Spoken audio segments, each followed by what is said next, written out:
C'est sur instruction du gouverneur du Sud Kivu, le professeur Jean-Jacques Porousi Sadiki, que le vice-gouverneur qui assumait son intérim, l'honorable maître Jean-Jacques Elakanomiwa, a conduit une forte délégation au village Kassaba, secteur d'Enganja en territoire de Fizi du 17 au 19 mai 2025, accompagné principalement par le président de l'Assemblée provinciale du Sud Kivu, l'honorable Feston Kabeza Zindula, et l'évêque du diocèse d'Uvira, monseigneur Sébastien Muyengo Moulombe. Le gouverneur intérimaire du Sud Kivu a coordonné cette visite purement humanitaire, à la fois inter-institutionnelle et pastorale, de première urgence et porteuse d'un lot important de vivres et non-vivres, ainsi que d'une enveloppe consistante destinée à la prise en charge médicale des rescapés et l'encadrement des familles éplorées. Une visite de réconfort intervenue à la suite d'un éboulement inédit des terres qui a endeuillé le village de Kassaba, lui arrachant plus d'une centaine de ses habitants, aux côtés de plusieurs autres disparus dont le nombre demeure encore inconnu. En plus d'importants dégâts matériels et immobiliers constatés sur le terrain, bétail et volailles n'ayant pas été épargnés, cette forte délégation sur place a aussi déploré une situation humanitaire dramatique. Plusieurs ménages sont restés sans abri, des enfants orphelins, des ménages restés sans aucune assistance jusqu'alors. Des explications diverses ont été fournies sur les opérations de recherche des dépouilles encore piégées sous les décombres. La délégation a pris la direction du centre de santé de Yungu où sont internés quelques rescapés pour des soins appropriés. D'autres ont été référencés à Kazimia et à Baraka. Le soir, à Kassaba, le gouverneur intérimaire du Sud Kivu a personnellement présidé la veillée mortuaire jusqu'au petit matin. Il y a mené des consultations de proximité, des échanges sans tabou à bateau rompu, se chargeant parfois de maintenir allumé le feu de camp et accompagnant différentes chorales dans l'étape de louange et d'adoration, surtout après avoir écouté plusieurs témoignages poignants de quelques rescapés.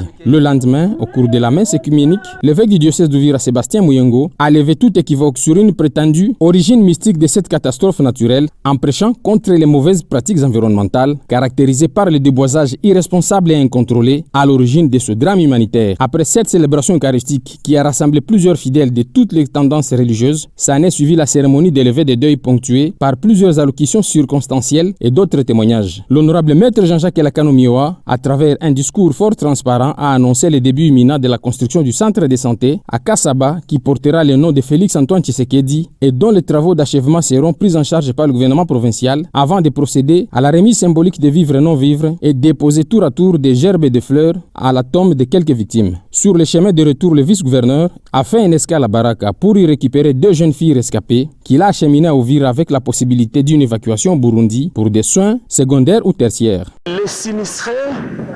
étaient dans l'incapacité de clôturer leur deuil. Tout simplement parce que nombreux parmi les sinistrés